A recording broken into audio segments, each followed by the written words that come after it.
Buenas tardes. Bueno, ya la gran mayoría de los sectores económicos reabrieron. Las personas están circulando por las ciudades, sobre todo en Bogotá, donde ya tuvimos el primer pico y hay muchas otras ciudades de Colombia que ya lo alcanzaron.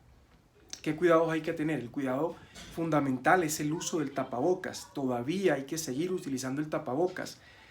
Es más, una vez que pase la pandemia, toda persona que tenga síntomas gripales debe quedarse en su casa y si tiene que salir, utilizar el tapabocas y mantener la distancia. Tenemos que aprender a cuidar a los demás, a toda la comunidad.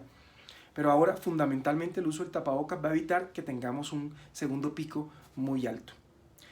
Mantener la distancia y evitar aglomeraciones y lugares cerrados. Uno clave es los ascensores. Si van a utilizar el ascensor, ojalá solo o con su núcleo familiar.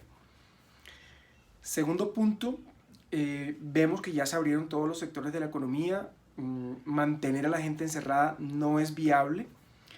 Por lo tanto, las autoridades tienen que hacer un monitoreo estricto de los cupos de unidad de cuidado intensivo, de los pacientes que ingresan a urgencias con afectación respiratoria, seguir monitorizando, haciendo pruebas a pacientes sospechosos y haciendo cerco epidemiológico.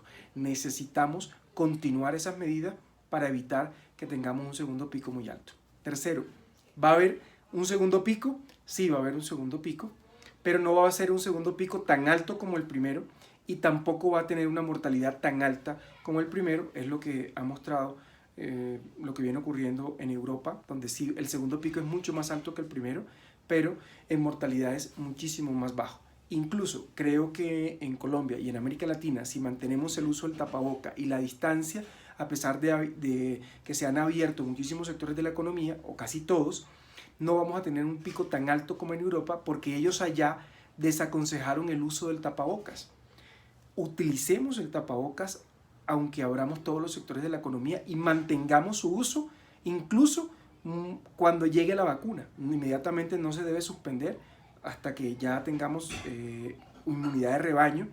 Y repito, los pacientes que tengan sintomatología respiratoria, aún después que haya pasado la pandemia, debemos adquirir como costumbre heredada de la pandemia el uso del tapabocas toda persona que tenga sintomatología respiratoria y los primeros días o cuando se sienta mal que se quede en su casa. Con eso vamos a evitar volver a tener esos picos tan altos de patología respiratoria que habían en cada temporada de lluvia. Muchísimas gracias.